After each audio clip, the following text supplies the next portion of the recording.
قاف والقرآن المجيد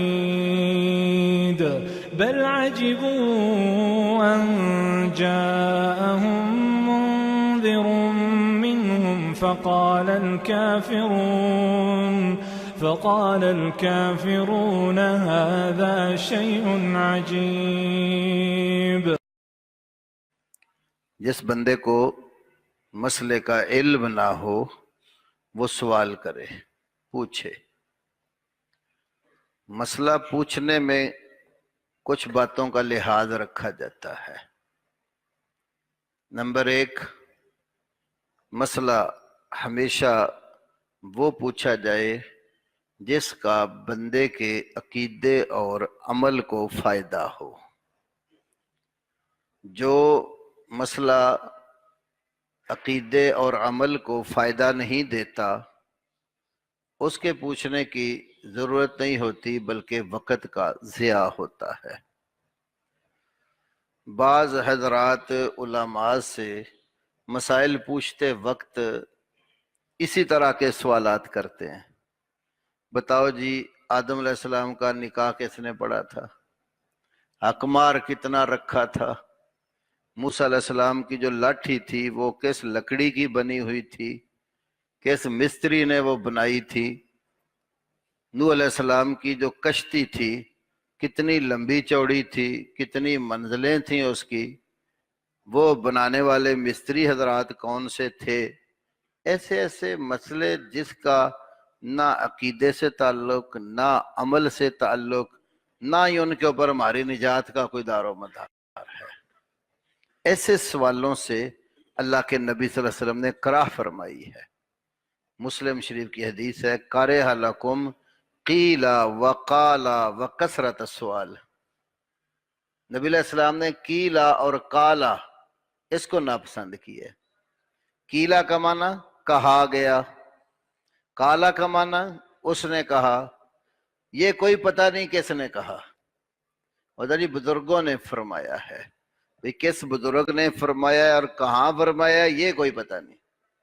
جیسے آج کل فیس بک پر، نیٹ کے اوپر، یوٹیوب پر جتنے مختلف اکاؤنٹس ہیں نیٹ کے، ان کے اوپر کئی اقوال گردش کرتے ہیں کہ حضرت علی نے فرمایا۔ بھئی حضرت علی نے کہاں فرمایا؟ کوئی حوالہ نہیں ہے، کوئی سر پاؤں نہیں ہے۔ تو کثرت السوال، زیادہ سوالات، مطلب فضول قسم کی باتیں، بحث در بحث جس کا کوئی نتیجہ نہیں ہوتا، یہ بھی ناپسندیدہ ہے۔ تو پہلے نمبر پر سوال وہ پوچھا جاتا ہے جس کا بندے کے عقیدے کی اصلاح سے تعلق ہو یا عمل کی اصلاح سے تعلق ہو۔ دوسرے نمبر پر سوال پوچھنے والے کا مقصد جواب دینے والے کا امتحان نہ ہو۔ بعض لوگ امتحان کی غرض سے پوچھتے، خود بے شک کچھ بھی نہ آتا ہو، کہیں سے کوئی بات سنی، اب آگے پھر وہ بحث و تکرار اور امتحان کے لیے باتیں شروع کر دیتے ہیں۔ اور یہ بھی ضروری نہیں ہوتا جواب دینے والا سارے سوالوں کے ایک ہی نشست میں جواب دے دے۔ کئی ایسے مسئلے ہوتے ہیں جو بعض علماء کو نہیں پتہ ہوتے، بلکہ بعض اوقات ایسے بھی ہوتا ہے ایک بڑے عالم کو کسی مسئلے کا علم نہیں ہوتا، اسی مسئلے کا علم ایک چھوٹے بچے کو ہوتا، ایسے بھی ہو سکتا۔ یہ صحیح بخاری میں کتاب العلم کے اندر امام بخاری ایک حدیث لائے، رسول پاک صلی اللہ علیہ وسلم کی مجلس، صحابہ بیٹھے ہوئے، آپ تشریف فرما، کوئی شخص باہر سے آتا ہے، کھجور کا ایک وہ گابا سا لے کر، جس جب کھجور اگتی ہے جہاں سے، تو وہ اللہ کے نبی کے پاس لایا۔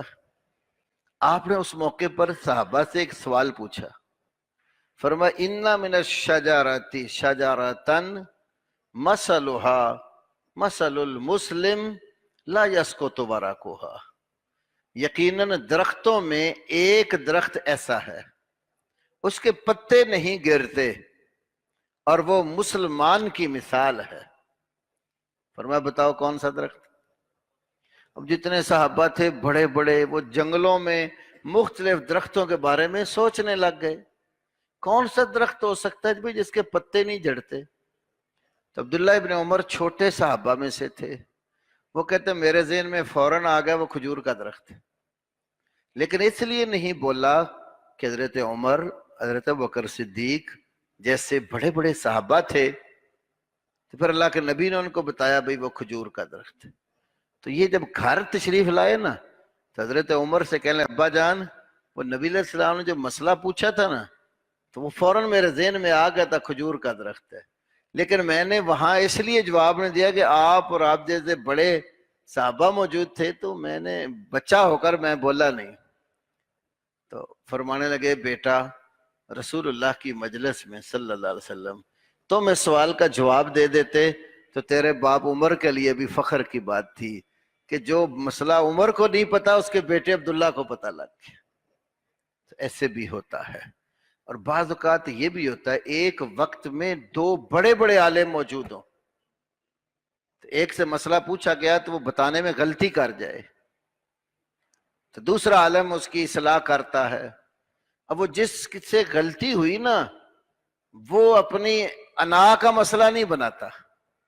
یہ اچھے علماء کا کردار ہوتا ہے. مسند احمد میں اور امام مالک کی موطا میں ایک واقعہ آتا ہے. ایک بندہ سفر پر تھا، بیوی بھی ساتھ تھی. اب دوران سفر بیوی اس کی حاملہ تھی تو بچے کی ولادت ہو گئی. اب میاں بیوی کے سوا کوئی تیسرا بندہ، کوئی دائی قریب کوئی نہیں تھا مسلسلہ. اب بچے کے لیے جو ماں کا دودھ ہوتا ہے وہ اللہ نے اس کے لیے ایک عظیم نعمت رکھا ہے اور تقویت کا باعث ہے. تو اس خاتون کو دودھ نہیں آ رہا تھا. اب دائی بھی کوئی پاس نہیں تھی، کوئی بتانے والا نہیں تھا. تو اس آدمی نے خود کوشش کر کے منہ لگا کے دودھ کھینچ لیا تو کوئی دودھ اس کے اندر چلا گیا. وہ پریشان ہو گیا. اب جب واپس آیا تو حضرت ابو موسیٰ اشعری رضی اللہ عنہ سے مسئلہ پوچھا کہ میرے ساتھ تو یہ مسئلہ ہو گیا، اب آپ بتائیں کہ وہ عورت میرے اوپر حلال رہی یا حرام ہو گئی؟ انہوں نے کہہ دیا حرام ہو گئی ہے. اب دودھ جو ہے وہ جب اس کا تیرے منہ میں چلا گیا اندر تو بیٹے کی مثل ہو گیا ہے. یہ مقصد تھا. تو عبداللہ ابن مسعود رضی اللہ عنہ انہیں جب پتا چلا تو انہوں نے کہا ابو موسیٰ کس طرح تم کہتے ہو کہ یہ حرام ہو گئی ہے؟ حرام ہونے کے لیے اللہ نے جو قرآن میں مدت بتائی ہے وہ 2 سال ہے. 3 آیتیں ہیں قرآن میں. والوالدات یرضعن اولادہن حولین کاملین، پورے 2 سال بتایا. ایک آیت میں فرمایا حملہ وفصالہ فی عامین، حمل اور دودھ چھڑائی کی مدت فی عامین یہ 2 سال ہے. تب کہتے ہیں کہ فی 30 شہرہ 30 مہینے ہیں، 2.5 سال. تو تیسری جگہ فرمایا کہ فصالہ فی عامین، دودھ چھڑائی 2 سالوں میں. اب جو 2.5 سال ہیں تو وہ 24 اور 6 30 ماہ ہیں. 2 سالوں میں 24 مہینے. تو علیحدہ قرآن نے دودھ چھڑائی کی مدت 2 سال بتائی. تو وہ جو 30 میں سے 2 سال یعنی 24 نکال دیں، دودھ کے پیچھے 6 مہینے بچتے ہیں، وہ وہاں حمل کی مدت ہے.